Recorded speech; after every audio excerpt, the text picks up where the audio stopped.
aquel que la buena obra empezó.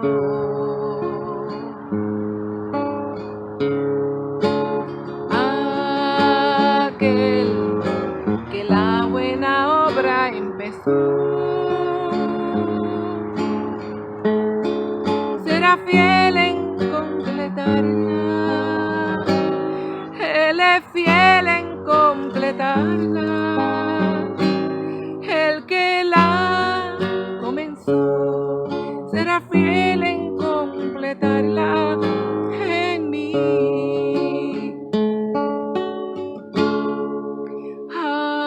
Aquel que la buena obra empezó.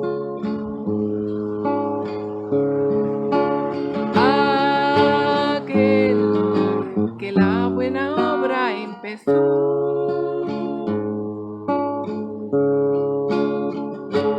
Será fiel en completarla. Él es fiel en completarla.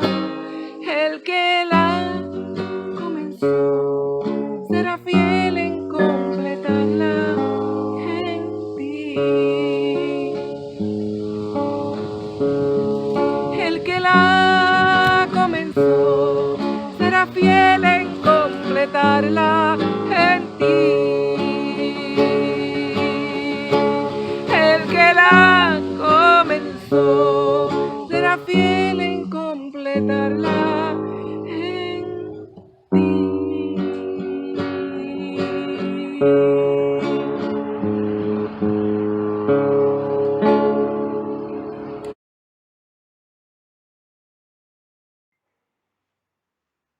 La isla de Puerto Rico en los pasados meses ha enfrentado diferentes fenómenos naturales, desde la pandemia, terremotos, hasta una gran nube del polvo del Sahara que arropó y contaminó el aire de forma intensa. Esa gran nube afectó la visibilidad en gran parte de la isla, afectó la respiración de muchos asmáticos, afectó las actividades al aire libre, ya que el fuerte calor que generó toda esa nube fue algo fuerte. ¿Sabías que el aire está contaminado? Pero esta vez no estoy hablando de los cielos que podemos ver. Me refiero a la contaminación que producen los espíritus de maldad en las regiones celestes, como enseña la Biblia.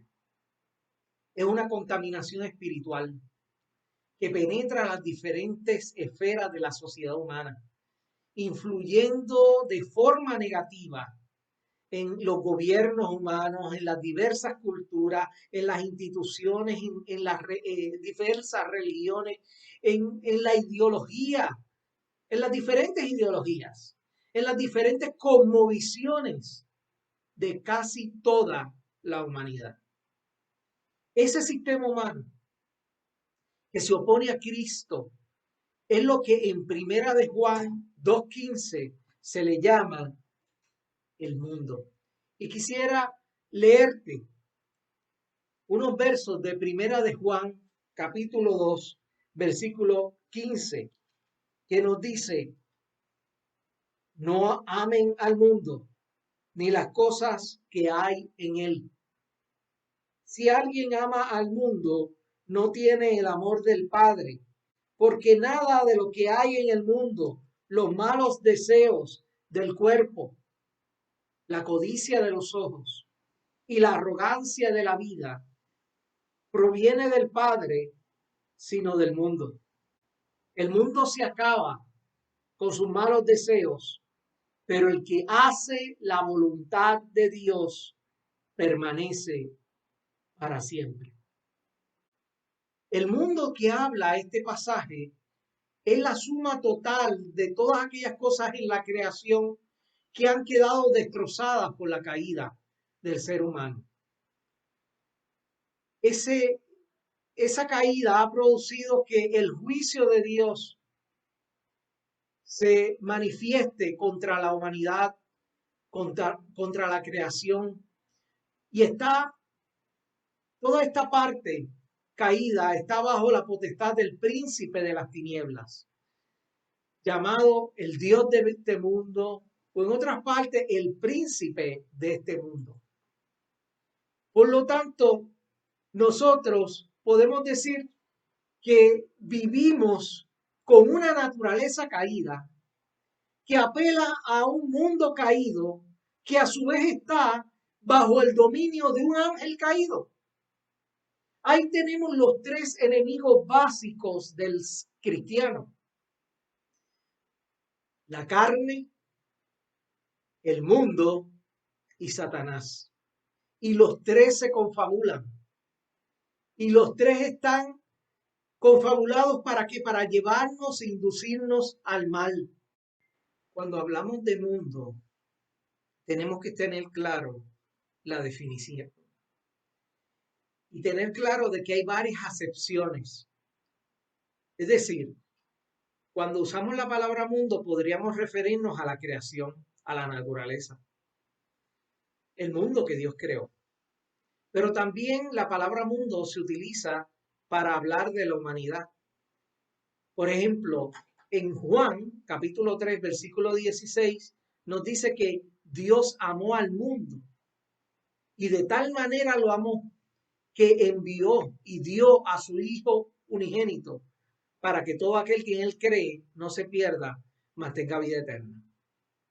La palabra mundo en ese contexto se está refiriendo a humanidad.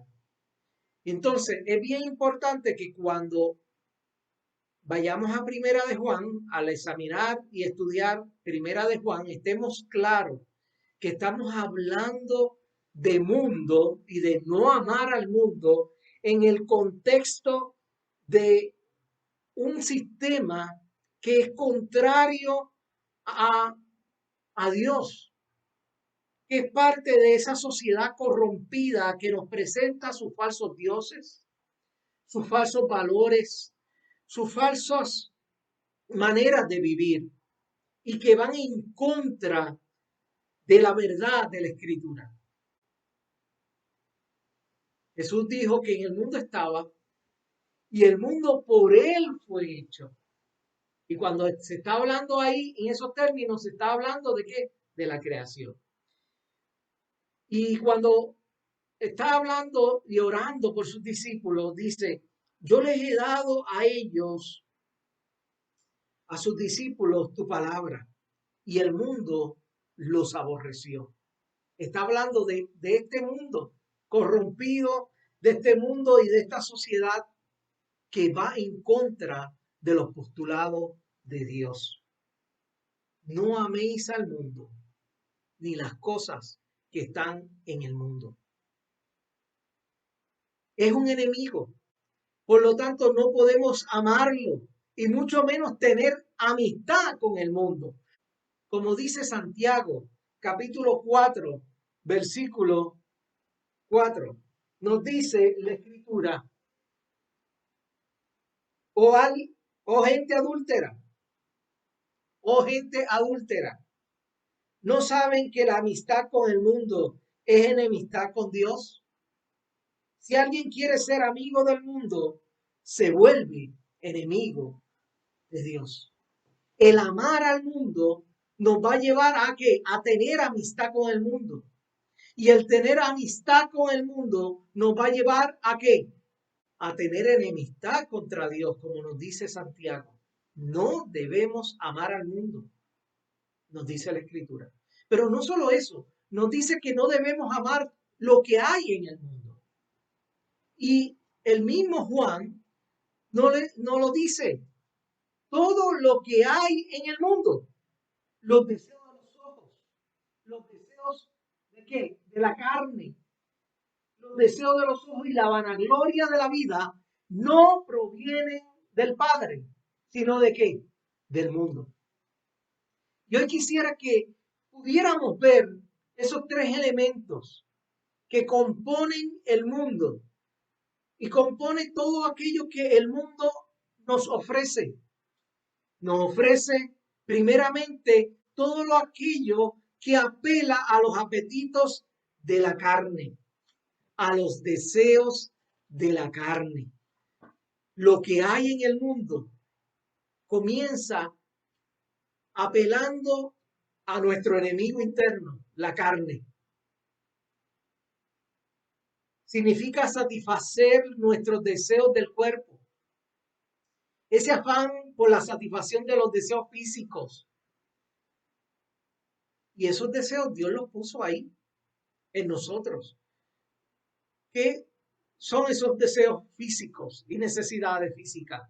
Pues el comer, el descansar, el ejercitarnos, todo aquello que tiene que ver con esos 5 sentidos, el olfato, el gusto, el tacto, el oído. Necesitamos interaccionar con gente. Necesitamos una serie de cosas y deseamos para interactuar en medio del mundo en que Dios nos puso, de la sociedad en que habitamos. Pero sabe, esos deseos que son puestos por Dios ahí, cuando son satisfechos de una manera equivocada o de una manera que va en contra de la voluntad de Dios, nos llevan al mal. Nos llevan a una enemistad contra Dios. Nos llevan a violentar su ley. Y el mundo que nos rodea está confabulado con nuestra carne y bajo la influencia de Satanás procuran llevarnos a satisfacer esos deseos de tal manera que rompamos y violentamos la ley de Dios. Es lo que pasó en el principio. Cuando vemos que Eva fue tentada, una de las cosas particulares de esa tentación fue que Eva vio que la fruta era buena para comer. Ahí está ese elemento de satisfacer la carne. Y ella fue influida desde afuera. No era que en su constitución estaba el mal, porque ella estaba en un estado de inocencia. Pero sí, ella vio que esa fruta tenía utilidad. ¿Para qué? Para satisfacer una necesidad legítima, que era el comer. Cuando nosotros vamos a Génesis, vemos en una ocasión un muchacho que tenía hambre. Y por satisfacer su necesidad de comer, renunció a su primogenitura. Y fue el caso de Esaú. Esaú tenía hambre y Jacob le ofrece un plato de lentejas. Pero le dice, yo te lo doy a cambio de que tú me des tu primogenitura, es decir, tus derechos de hijo mayor. Y por algo pasajero, por satisfacer una necesidad de comer, simplemente el comer, renunció a algo sumamente primordial en su vida. Renunció a sus derechos de hijo mayor. El mundo va a procurar ofrecernos cosas que son en algún sentido buenas. ¿Por qué? Porque desea que nosotros seamos tentados, ¿no? Y si nos presenta todo mal, pues obviamente nosotros vamos a alejarnos de esa tentación. No, nos va a presentar algo que tiene algo de bueno, pero lo tomamos de una forma que o no es en el tiempo o no es en la forma en que Dios ha establecido. Un ejemplo de ello es el tener sexo. El sexo fue creado por Dios, es algo bueno y es uno de los deseos de la carne. Pero el sexo fuera del orden de Dios trae daño. Trae daño a nuestro cuerpo, trae daño en nuestras relaciones. ¿Por qué? Porque satisfacemos un deseo fuera del orden de Dios. Y a eso es que apela este mundo. Y el mundo te va a decir, no es nada, no es nada malo con tener sexo. Tú tienes esa necesidad, satisface esa necesidad. Eso de que sea dentro del contexto del matrimonio, eso es algo anticuado. Eso es algo que en realidad no tiene sentido. ¿Por qué reprimirnos si nos amamos? ¿Por qué tiene que ser de esta forma? ¿Quién dijo? En realidad es que los que te imponen esa regla no quieren que tú seas feliz. Ah, y ahí está la mentira del enemigo. Pero el mundo no solo apela a los deseos de la carne, sino también dice la escritura que apela a los deseos de los ojos. Y esto indica un fuerte deseo por lo que se ve, por lo exterior de las cosas. Es el deseo de lo superficial, ese anhelo por acumular, por obtener cosas materiales, por lo que se puede obtener con el dinero. C.H. Dodd expresa que los deseos de los ojos hacen referencia a la propensión que tenemos a ser cautivados por la apariencia de las cosas externas, sin evaluar bien su valor real. Y hay un comentarista bíblico llamado William Barclay que dijo, en cuanto a esto de los deseos de los ojos, se trata de el espíritu que no puede ver nada sin desear adquirirlo. Y el cual una vez que lo has conseguido, hace ostentación de ello. Ah, lo tengo. Y hace ostentación de ello ante todos los demás. Es el espíritu que cree que la felicidad se encuentra en las cosas que el dinero puede comprar y que los ojos pueden ver. Y cuando vamos a la primera tentación, vemos también que este elemento está presente. Cuando Eva vio la fruta, no solamente vio que era agradable a los ojos, que era buena para comer, sino era agradable a los ojos. Por lo tanto, fue otro elemento que estaba presente en esa tentación de nuestros primeros padres. Cuando el pueblo de Israel en una ocasión estaba entrando a Jericó y estaba conquistando esta nación, y Dios le dio la victoria porque derribó los muros de Jericó. Una de las cosas que Dios le había dicho a su pueblo era que todo iba a ser destruido. Todo lo que encontraban, todas las cosas materiales de Jericó y de ese pueblo tenía que ser quemada. Todo quemado. Nadie podía tomar de ello porque era anatema.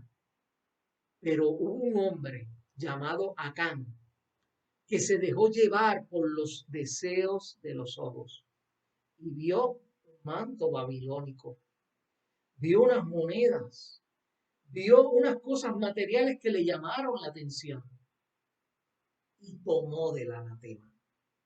Tomó de aquello que le pareció bien a los ojos, pero que iba en contra de la voluntad de Dios. Porque la voluntad de Dios era que su pueblo librara batallas, pero no motivado por la codicia de las cosas materiales, sino porque Dios le había dado esa tierra y ellos entonces iban a tomar posesión de aquello que Dios le había dado. No por el anhelo, el deseo y el amor a las cosas materiales. El amor tenía que ser primero a Dios, que era el que los había sacado de Egipto, que era el que los había sostenido en medio del desierto y le había provisto de todas aquellas cosas necesarias. Por lo tanto, ante esta nueva realidad y esta nueva etapa de conquistar las tierras que Dios les daba, Dios les pedía que su amor principal fuera hacia Él y no hacia lo material. Y en ocasiones, como cristianos, como seres humanos, Dios nos da bendiciones, bendiciones materiales. Y nos provee de vivienda, nos provee de autos para movernos. Pero nosotros no podemos poner nuestro corazón en esas cosas, en nada material. Si nosotros amamos las cosas, vamos a terminar utilizando, no las cosas, sino utilizando a las personas. Dios nos ha dado las cosas para que las utilicemos, no para que las amemos. Entonces, si seguimos la corriente de este mundo, vamos a terminar amando lo que deberíamos utilizar y utilizando lo que deberíamos amar.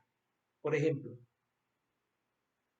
en vez de amar a las personas, las utilizamos. ¿Para qué? Para sacar dinero, para aprovecharnos y obtener más cosas. O miramos hacia Dios y lo vemos como un mecanismo de también obtener de los más dinero. Miramos a Dios y lo miramos con el objeto de que nos bendiga, que nos prospere. Nos relacionamos con Dios, nos relacionamos con la iglesia con el objeto de que seamos prosperados. Y lamentablemente hay teologías que apelan a esto, a la prosperidad material y a poner nuestros ojos en lo que es vano, en lo que está en este mundo, que es pasajero. Y Dios nos llama a no hacer casas y a no procurar hacer cosas que se destruyen con el tiempo, sino a poner nuestra mira en las cosas de arriba, no en las de la tierra. Porque las de las cosas de la tierra son temporales, pero las que no se ven son eternas. Seamos sabios, seamos entendidos y no caigamos en la trampa de los deseos de los ojos. Pero no solo eso, sino que ahí en Primera de Juan nos habla de la vanagloria de la vida. Lo tercero que encontramos en este pasaje que pertenece al mundo es la vanagloria de la vida. Es todo aquello que apele a la gloria personal, a adquirir cosas para subir de nivel y poder hacer alarde ante todos los demás. La vanagloria de la vida tiene que ver con la fama, tiene que ver con la popularidad, tiene que ver con yo adquirir cosas para yo sentirme superior a los demás, adquirir poder. Tenemos entonces la mente puesta en las cosas de este mundo que nos dan un nivel más alto del que estamos o nos mantienen un nivel bien alto. Nos da importancia que a nosotros mismos. Entonces Juan nos habla de que el hombre y la mujer que están obsesionados por esa vanagloria de la vida buscan una vida basada en lo que el mundo puede ofrecerles para subir de nivel. John Stott, teólogo reformado, escribe lo siguiente acerca de la vanagloria de la vida. La vanagloria de la vida es una arrogancia o jactancia relacionada con las circunstancias externas de uno, ya sea de riqueza, posición o vestido.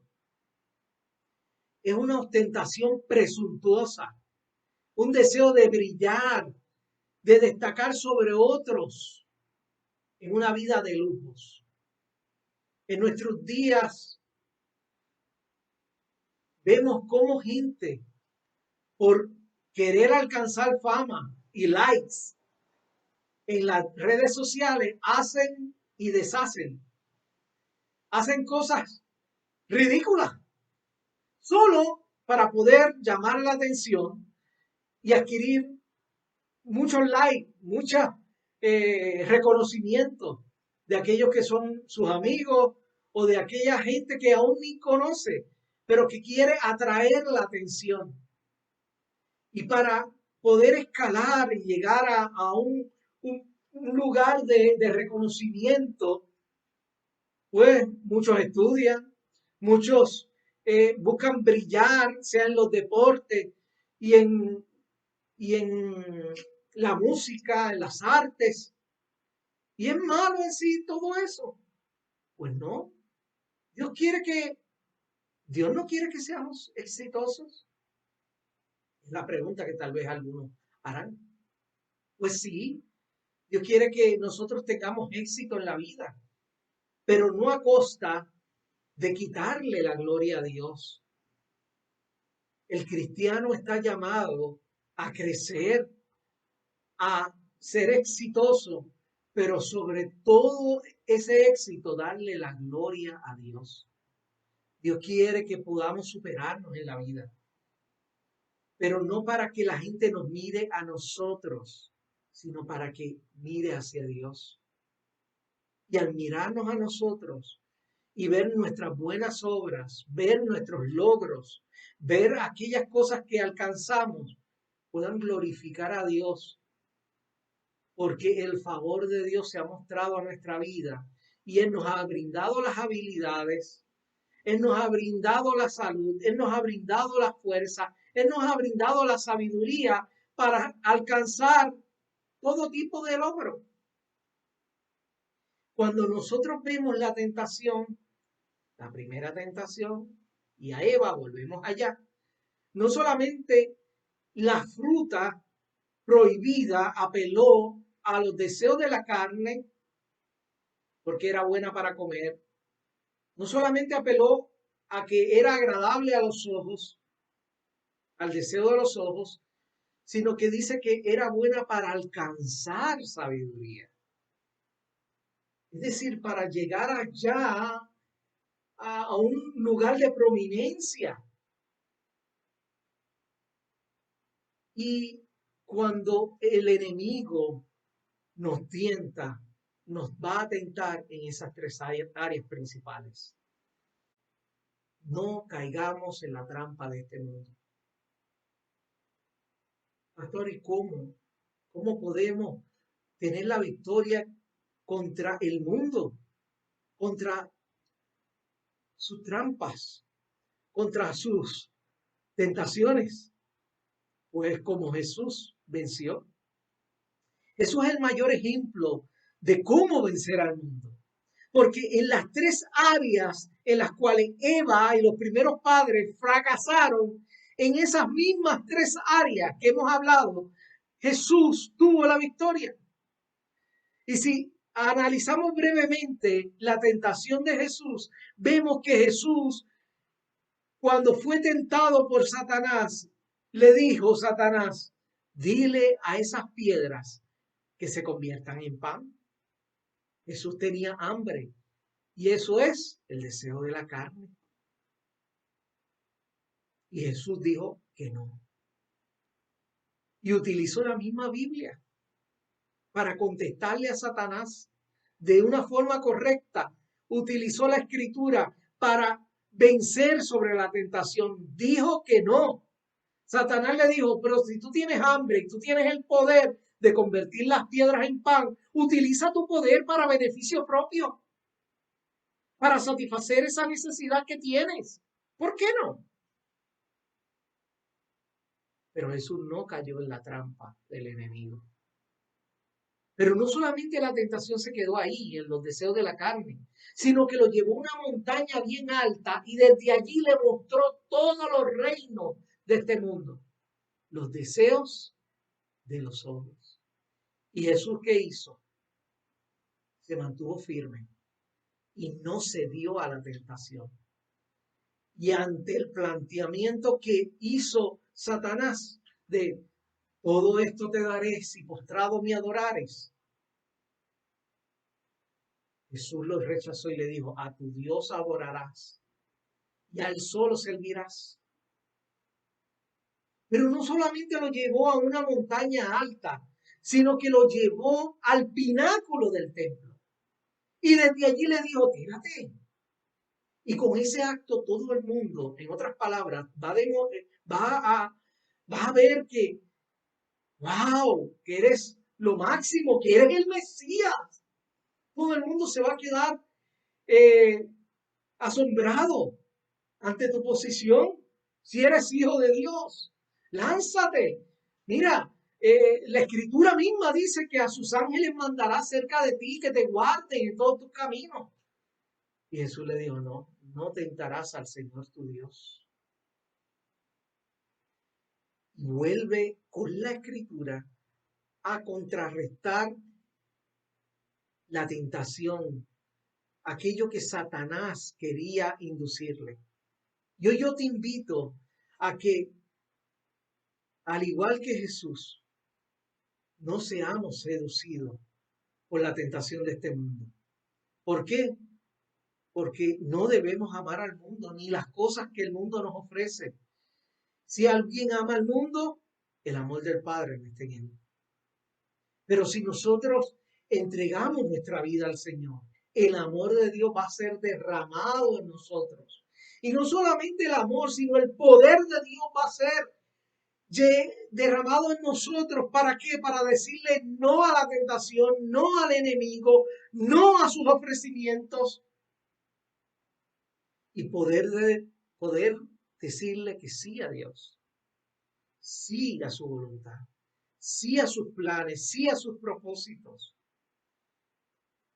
Yo te invito a que reflexiones en esto que hemos hablado. ¿Qué he hablado? ¿Qué has escuchado? Reflexiona y procura amar a Dios sobre todas las cosas. Y no cedas ante los ataques ni de la carne, ni de Satanás, ni del mundo que nos rodea. Mantente fiel a la palabra de Dios.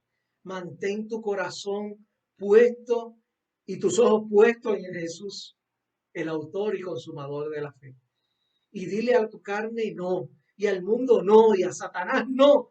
Y dile sí a Jesús en el poder del Espíritu Santo. Solo esta batalla, solo la podremos ganar si le permitimos a Jesús entrar en nuestro corazón y al Espíritu Santo hacer morada en nuestro ser, de tal manera que nos dé la victoria para la gloria de Dios. Te invito a orar. Padre, delante de ti estoy. Te pido en el nombre de Jesús, por cada una de las personas que están viendo este video, te pido que les dé la victoria. Te pido que tú toques sus corazones, Señor, y que si no te conocen, Dios, puedan abrir sus ojos y creer en ti y arrepentirse de sus pecados. Y puedan, Dios mío, vivir una vida cristiana en victoria para gloria tuya. En el nombre de Jesús. Amén y amén. Dios te bendiga.